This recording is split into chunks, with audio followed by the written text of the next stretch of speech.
vous avertis par charité, pour éviter les accidents. Et aussi parce que j'ai le droit, il me semble, de faire une observation avec douceur.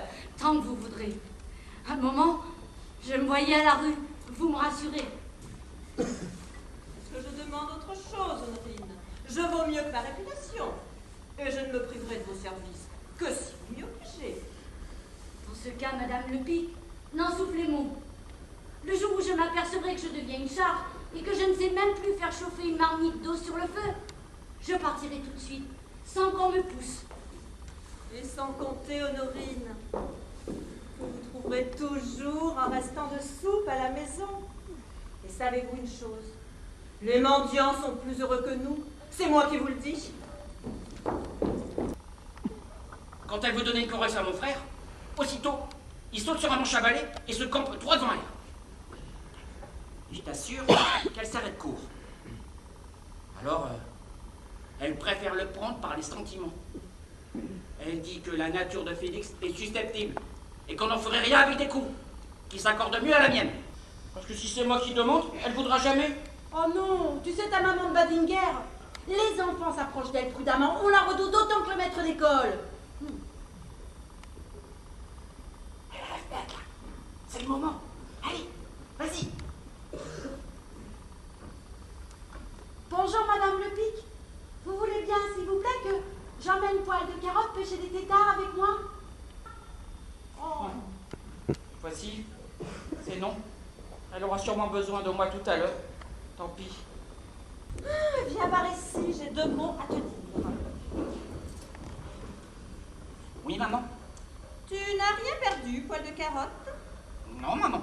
Pourquoi dis-tu non tout de suite, sans savoir? Oui, d'abord tes poches. Ah oui, c'est vrai. Rends-le-moi. Rends-moi quoi? Tu as donc perdu quelque chose? Je t'interroge au hasard et je devine. Qu'as-tu perdu? Je sais plus, maman. En garde. Déjà tu divagues comme une ablette étourdie. Qu'as-tu perdu? Est-ce ta toupie? Oui, c'est vrai, c'est ma toupie. Rends-la-moi. Non, maman, ce n'est pas ta toupie. Je te l'ai confisquée la semaine dernière. Alors c'est mon couteau? Quel couteau? Qui t'a donné un couteau? Personne. Personne. Mon pauvre enfant, nous n'en sortirons plus. On dirait que je t'affole. Un fils qui aime sa mère lui confie tout. Je parie que tu as perdu ta pièce d'argent. Je n'en sais rien. Je devine. Ne nie pas. Ton nez remue. Cette pièce, c'est mon parrain qui me l'avait donnée dimanche. Si je la perds, tant pis pour moi. Je suis monsieur Lepic fils, Félix. Voici ma sœur Ernestine et mon frère Poil de Carotte. Quant à notre père, vous ne le verrez que le dimanche. La semaine, il est en ville pour ses affaires et de toute façon, il se désintéresse de la domesticité. Voilà, appelez-vous Poil de Carotte, à cause de ses cheveux jaunes? Maman dit que son âme est plus jaune encore. Quand il n'est pas au collège, il s'occupe ici d'une part des corvées. Entendons-nous, s'il vous plaît, afin que l'un ne gêne pas l'autre dans son service. Le matin, il ouvre au chien et lui fait manger sa soupe. Le soir, il le siffle de venir se coucher. Quand il s'attarde dans la rue, il l'attend. J'aide à scier le bois. Il achève les animaux blessés et vous les plumez avec moi. Ah, il aide, il fend le ventre des poissons, les vide et fait péter leurs talons leurs vessis sous son talon. Mais c'est vous qui les écaillez et qui tirez les seaux du puits. Il moule le café. Il aide à dévider les écheveaux de laine. Quand monsieur Lepic rentre avec ses souliers crottés, il les pose dans le corridor. Mais je ne laisse à personne le droit de lui apporter ses pantoufles que j'ai brodées moi-même. Je me cherche des longues trottes pour aller chez le pharmacien ou le médecin. Par contre, c'est vous qui courez le village pour les menus provisions. Pauvre femme. Ah, c'est elle que vous plaignez. Non, monsieur. Non, c'est vous, profondément. Vous êtes encore jeune. À votre âge, on aime encore. C'est dur de se priver. Ah, mais je ne me prive pas du tout. J'ai ce qu'il me faut. Monsieur Lepic, tromperiez-vous votre femme? Mais tant que je peux, tiens, parbleu, la belle excuse. Vous ne voudriez pas. Mais mieux vaudrait la mort. Alors ici, je me contente de ce que je trouve, de petites fortunes de village. Je vous remercie de me parler avec cette confiance, monsieur, mais Ah, comme vous rentrez au service d'une famille qui se trouve être la mienne, je vous devais quelques explications qui cela soulage un peu. Vous voilà prévenu.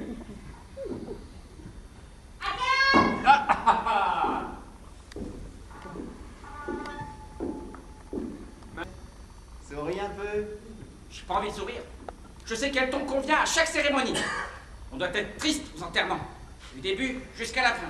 Et grave au mariage, jusqu'après la messe. Sinon, c'est pas la peine de jouer. Allez, prenez-vous la main. Oh, mais regardez comme ils rougissent, les deux tourtereaux. Soleil, soleil, soleil, soleil. Sont-ils buses? Je crois que c'est arrivé, hein? D'abord, je pique pas de soleil. Et puis, c'est pas toi qui m'empêchera de me marier avec Mathilde. Juste comme ta dent poussée, une des miennes se mettait à branler. Elle s'est décidée à tomber hier matin, de sorte que si tu possèdes une dent de plus, ton père en possède une de moins. C'est pourquoi il n'y a rien de changé et le nombre des dents de la famille reste le même. Ton père qui t'aime. Mon cher papa, j'apprends que tu dois aller à Paris.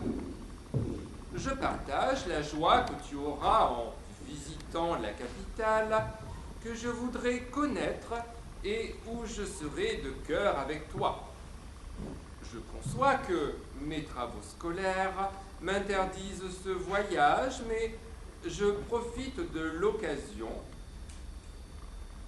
pour te demander si tu ne pourrais pas m'acheter quelques livres. Choisis n'importe lesquels, au fond ils se valent, et je te jure que le maître ne me les confisquera jamais. On m'arrache le cœur, on m'arrache la vie. Non, non, non, il faut couper la chair. Vite, vite, papa. Ah, bouchez, bouchez. Mais n'en fais donc pas ta lourde. Vite, papa, vite, profite-en. Non, pousse. Ouvre. Écarte. Là, papa, tu charcutes.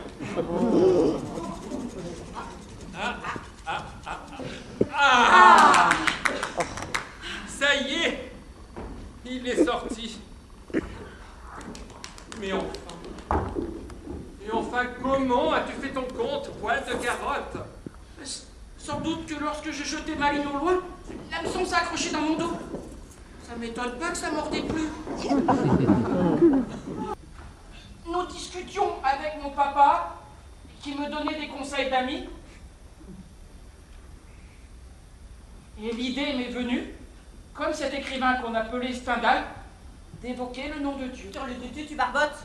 Je te prie de répéter sur le même ton et sans en oublier un mot la phrase de tout à l'heure.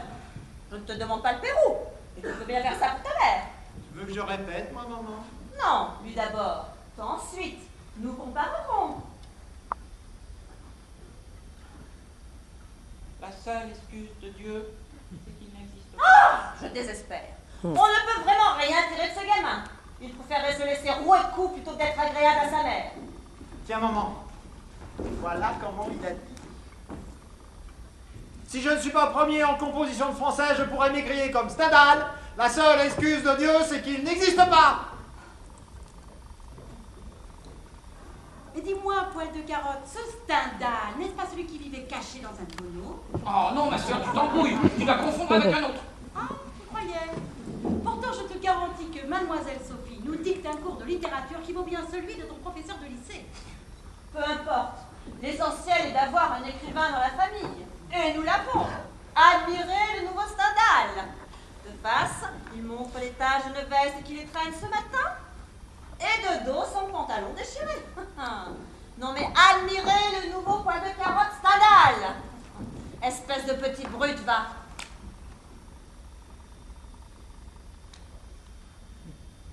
Que voulez-vous que je devienne? Il ne pleure même plus une goutte quand on le gifle.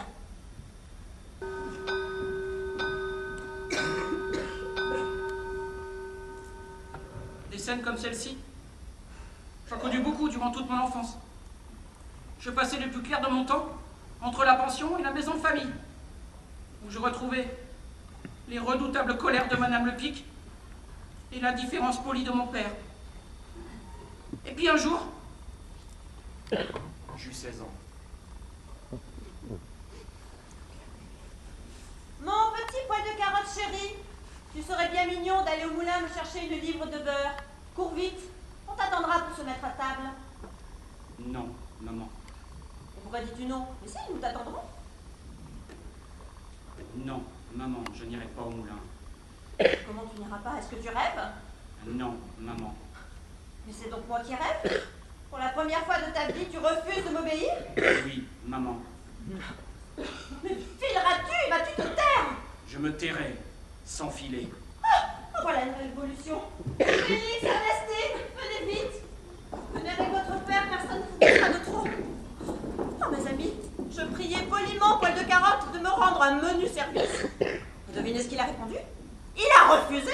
Parfaitement. Interrogez-le, vous croirez que j'invente. Regarde. Regarde, obéis ou il t'arrivera malheur. Écoute ta sœur qui t'aime. Ah, c'est impayable. Mieux que le spectacle. Et je céderai ma place à personne. Hé, arrête, imbécile. Ce poil de carotte se dérobe désormais. Une part de ses forfaits reviendra de droit au frère aîné. Papa, si tu me demandes d'aller chercher cette livre de beurre au moulin, j'irai. J'irai pour toi seul. Je refuse d'y aller pour ma mère. Tu n'en avais donc guère envie. Tout sur eux. Ma sœur est heureuse. Mon frère est heureux. Ma mère prend plaisir à me maltraiter. Et pour ta part, tu commandes et même elle semble te redouter.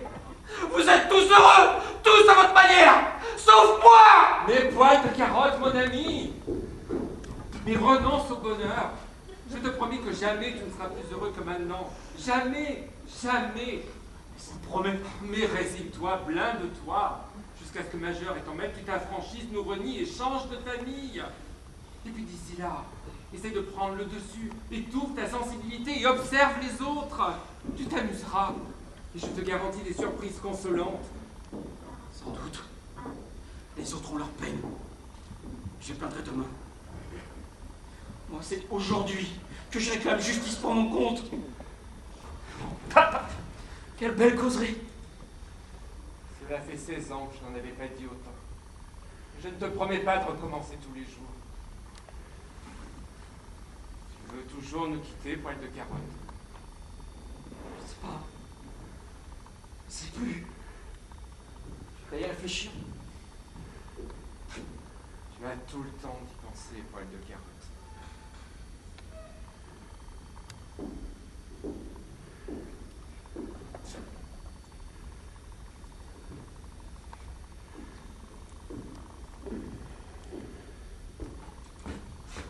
Tu as tout le temps d'y penser. François.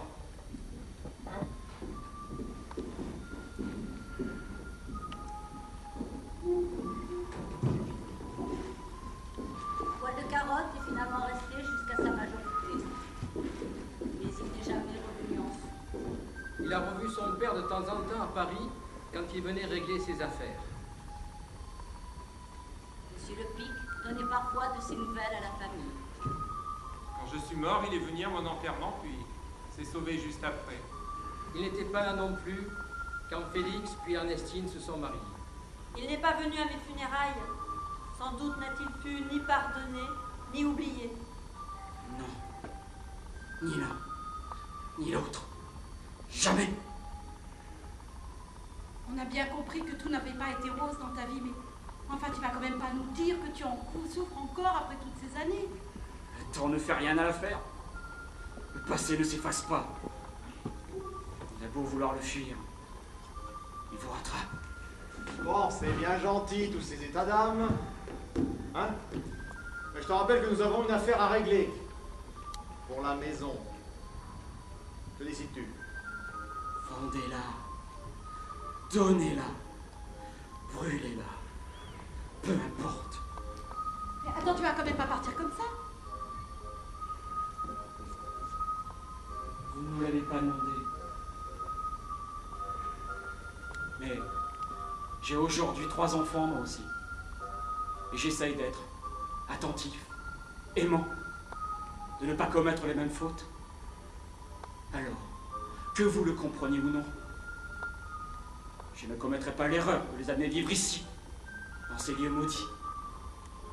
Je pars dès à présent les retrouver. Votre affaire, c'est sans moi que vous devrez la régler.